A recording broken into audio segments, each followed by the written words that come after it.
44 korban penahanan ijazah UD Sentosa Sil melaporkan 3 akun penyebar info lowongan kerja yang diduga melakukan tindak pidana penipuan ke Polda Jatim. Pelapor ditemani kuasa hukum membawa sejumlah barang bukti termasuk unggahan beberapa akun penyebar lowongan kerja yang sudah dicetak. Korban melaporkan 3 akun yang dimiliki Diana Janhua serta melaporkan salah satu manajemen UD Sentosa Sil yaitu Veronica terkait dugaan penipuan dan penggelapan.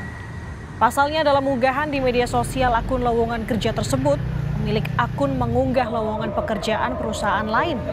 Namun saat karyawan melamar justru tertuju ke UD Sentosa Sil di Margomulyo.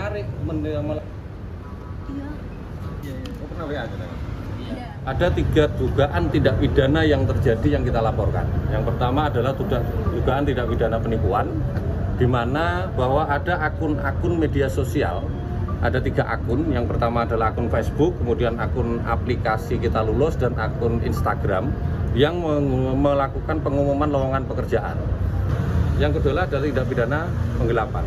Dari teman-teman yang sudah melamar ke Margomulyo itu, kemudian dia diminta untuk menyerahkan ijazah atau kalau tidak ada dengan uang pengganti 2 juta.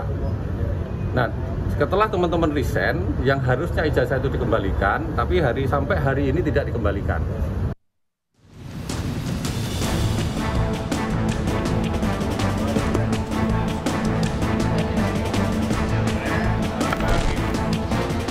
Kasus penahanan ijazah ex-karyawan Sentosa Sil di Surabaya, Jawa Timur semakin pelik.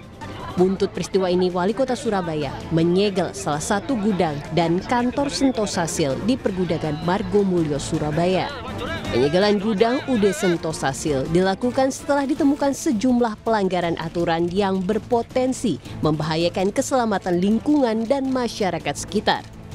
Wali Kota Surabaya meminta seluruh perusahaan di Kota Surabaya menaati peraturan sehingga tak membuat gaduh kota pahlawan. Perusahaan apapun di Surabaya harus mentaati izin dan guyup, tidak membuat gaduh. Dan ternyata perusahaan ini tidak ada tanda daftar gudangnya. Sehingga hari ini kami tutup. Kami sudah berkoordinasi dengan Kementerian Perdagangan. Karena itu saya selalu katakan, ketika berusaha nang Surabaya, ojo nate nglarani wong nang Surabaya. Kalau gawe perusahaan nang Surabaya, maka taati peraturan yang ada ditentukan oleh pemerintah. Begitu. Sebelumnya, Wakil Menteri Tenaga Kerja Emmanuel Ebenezer telah melakukan sidak ke gudang perusahaan yang menahan ijazah karyawan. Wamenaker meminta penjelasan pemilik usaha dan meminta agar ijazah karyawan yang sempat ditahan dikembalikan. Wamenaker sempat terlibat adu argumen dengan pemilik perusahaan. Namun, pemilik perusahaan membantah telah menyimpan ijazah para karyawannya. Ijazahnya di mana sih, Mbak? Orang kita cuma minta pulangin ijazahnya, Bu. Nggak minta apa-apa, nggak minta duit. Udah kasih aja. Saya nggak nahan, Pak. Saya nggak tahu, Pak. Lu kan nggak tahu, ini orang ngasih ke sini. Bu Vero memang menerima itu? Enggak. Itu tuh yang Bu Vero menerima ijazah dari karyawan-karyawan ini enggak? Tidak ya. Ini ada rekaman ya. Ibu Vero tidak kenal nggak sama yang ini belakang. Saya kenal. Nanti pernah ketemu?